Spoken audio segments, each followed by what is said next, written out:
Agora há pouco, 2 minutos atrás, chegou a informação de uma fala do presidente Zelensky na televisão ucraniana, dizendo que a Ucrânia estaria formando brigadas de assalto para liberar território.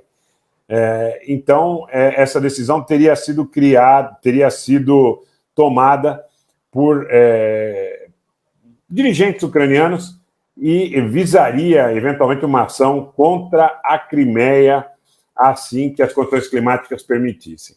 Aí há muito jogo de propaganda, muito jogo político, muito difícil saber o que pode ou não acontecer nessa direção, mas é perigoso, é perigoso. O que vale para quem está chegando agora é a fala do Vučić e a fala do Putin.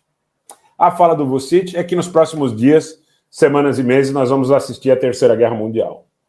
E nas próximas semanas, dias e meses, nós vamos assistir, muito obrigado, Abílio, boa noite, a Terceira Guerra Mundial. E o Putin dizendo, olha, não há problema nenhum em vocês encaminharem aí os tanques de vocês para as nossas fronteiras. Mas nós não vamos responder com tanques, nós vamos responder com outra coisa. O que pode ser essa outra coisa? O que pode ser essa outra coisa? Quero ouvir de vocês. Como é que vocês veem isso? O que pode ser essa outra coisa? Você diz, tudo bem, vocês estão colocando aqui, ele fala sobre a Alemanha, vocês estão colocando tanques aqui nas nossas portas. Ele nem fala sobre os mísseis de longo alcance. Tá? Mas ele diz, não vamos responder com tanque, vamos responder com outra coisa, sem elaborar.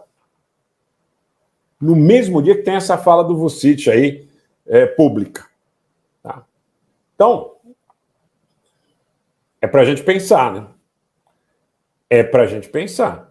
Opa, João Pedro, claro que conta, claro que conta. Eu acho que a gente tem que discutir isso junto, né?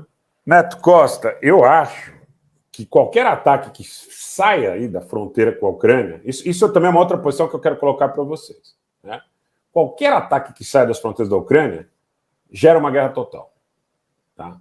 Mas não acredito que, a priori, com ataques contra grandes cidades, principalmente nucleares, porque quem está envolvido nesse processo vai sopesar 1 milhão de vezes esse tipo de atitude.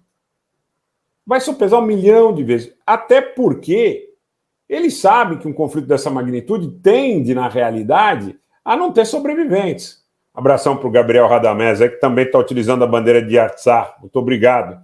Ele também está nos prestigiando no Twitter. Nos prestigiem no Twitter. Usem a bandeira da Armênia no Twitter, pessoal.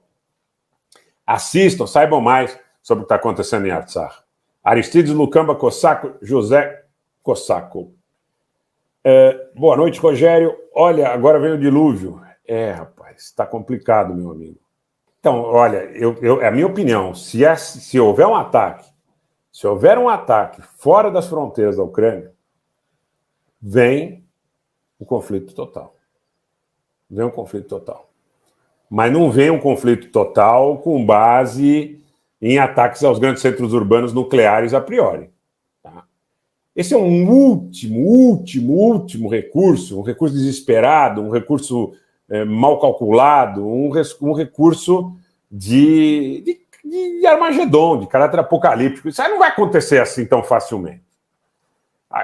Talvez, se eu dissesse para vocês que iria acontecer, ao invés, nós temos nesse momento pouco mais de 2 mil pessoas, nós tivéssemos 20 mil. Mas há responsabilidade. Há responsabilidade cívica. Há um dever de informar. Eu digo, alguém que se pretenda comunicador, um influenciador, como as pessoas têm chamado, tem um papel, tem um aspecto ético, né, Bernardo Brito? Você deve estar aqui conosco. Eu falava isso com você. Fundamental para o desenvolvimento de qualquer coisa que possa ser considerada como produtiva na sociedade brasileira. Um abraço para o Jaime Santana, que diz aqui, a guerra total já existe, descortinará a guerra, será uma bomba tática.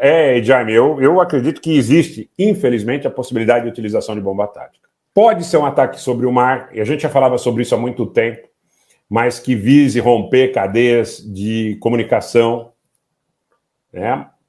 Isso poderia ocorrer, principalmente, eu penso, se for uma situação oriunda ou por objeto de uma atitude da Federação Russa. Agora, se os Estados Unidos e seus aliados sentirem que perderam a guerra na Ucrânia, anotem o que eu estou dizendo. Eles podem utilizar um ataque nuclear tático contra a concentração de tropas russas. Anotem o que eu estou dizendo, porque as pessoas só consideram a possibilidade de que o risco nuclear seja advindo de uma ação da Federação Russa. E esses gigantes que estão na contenda, eles não aceitam perder. São dois grandes grupos militares, econômicos, de interesse, que são conflagrados numa situação onde nenhum dos dois imagina que possa ser derrotado. Eles dizem, eu tenho muita força para ser derrotado. E essa é uma percepção dos dois lados. Essa é uma percepção dos dois lados. Isso que vocês têm que perceber, vocês têm que entender o seguinte, uma coisa é querer, a outra é poder. Mas fato é que ambos os lados têm milhares de ogivas em seus armazéns, em seus estoques. Agora, é natural isso, concordo contigo. Do seu ponto de vista da racionalidade, é exatamente isso. Nenhum dos lados imagina que perder seja uma possibilidade. Então, muita gente considera que a posição da Rússia seja favorável no campo de batalha. Eu acho que se você olhar o mapa e as conquistas territoriais da Rússia, isso é praticamente incontestável. Há, desde pelo menos setembro, outubro do ano passado, alguma posição relativamente estanque em relação à iniciativa.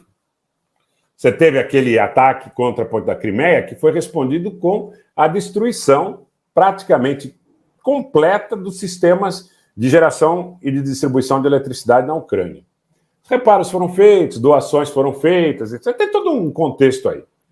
Mas o que eu imagino hoje, por toda declaração política que existe de parte a parte, e aí é sem paixão, porque se você fizer com paixão, você vai imaginar o seguinte, só um lado pode derrotar o outro, né? A mídia mainstream tem uma posição, alguns atores que estão mais vinculados a uma torcida, talvez favorável para um desfecho em direção dos interesses da Rússia, tem uma outra posição, quase que de caráter dogmático também, mas eu entendo que nenhum dos dois, rompida a barreira do equilíbrio, que signifique uma derrota inevitável, não venha considerar a utilização de armas nucleares táticas. E aí você vai ter uma posição que vai depender da réplica, que vai depender da extensão do dano, que vai depender da disposição do dirigente do outro lado em assumir o risco de que esses ataques e eventuais contra-ataques com relação ao armamento nuclear tático torne-se um apocalipse, um Armagedon. Essa é a posição que eu defendo. Nós estamos caminhando para um alto risco de utilização de armamento nuclear tático se o equilíbrio for rompido. Anotem o que eu estou dizendo. Se o equilíbrio for rompido, eu não espero que ninguém saia. No contexto atual, podem ser construídas condições para que hajam acordos políticos, sopesando a gravidade da situação e o risco de destruição mútua total. No contexto atual, ninguém, em sã consciência, porque não se trata de um conflito entre Rússia e Ucrânia, sim entre Rússia e OTAN, vai assinar uma rendição. Anotem o que eu estou dizendo, porque tem gente que está dizendo que, não, vão se render, vão se conformar. Não vão se conformar. Não vão se conformar. Não vão se conformar. Eu vejo dessa forma. A Rússia está levando vantagem no campo de batalha? Está levando vantagem no campo de batalha.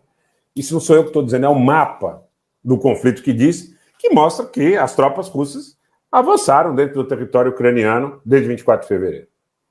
Aí você teve alguns sucessos ucranianos em Kharkiv, no entorno de Kiev, provavelmente foi uma manobra diversionista russa, no entorno de Kharkiv, provavelmente foi um avanço ucraniano, na região de Kherson, entendo da mesma forma, mas você teve recentemente alguns avanços russos em Zaporídia, alguns avanços russos na direção de Bakhmut e Soledar, né? Mas não há grandes iniciativas. Há um histórico de conflito, onde você pega o mapa e diz assim, começou quando? Começou em 24 de fevereiro. Qual era a posição das tropas da República de Donetsk e da República de Lugansk, não reconhecidas, mas que ali já sustentavam um conflito com os ucranianos desde 2014? Aí você tem um mapa. Sobreponha ao mapa atual, você vai ver que os russos fizeram avanço. Chegaram em partes de Kherson, chegaram em partes de Zaporídia, chegaram no Mar de Azov. Então, há um avanço histórico, contemplando esse quase um ano de conflito, que é inegável. Há também, da outra forma, um certo impasse de iniciativa desde setembro, meados de outubro do ano passado. as declarações políticas, o empenho em armamentos que estão sendo utilizados nesse conflito, da maneira que estão sendo utilizados nesse conflito. Você tem quase 20%, aproximadamente, se eu não estiver errado, do território ucraniano com a administração civil e militar da Rússia. Isso sob o ponto de vista das suas fronteiras internacionalmente reconhecidas. A partir daqui, se algum lado perceber que perdeu o conflito convencional, é muito possível, muito provável que a gente tenha a utilização de armamento nuclear tático. Essa análise não é uma análise apaixonada, essa análise não é uma análise do que eu gostaria, essa análise não é uma análise para agradar a B, C ou D. Essa é uma análise real, que contempla a situação do mapa, que contempla a situação da mobilização que os russos estão empreendendo, que contempla a quantidade de recursos, armamentos, apoio logístico, de víveres, de informação, de inteligência que o Ocidente dá para a Ucrânia e a disposição política de ampliá-lo. Essa é a realidade. Essa é a realidade. Olha, com todo respeito, o resto é especulação.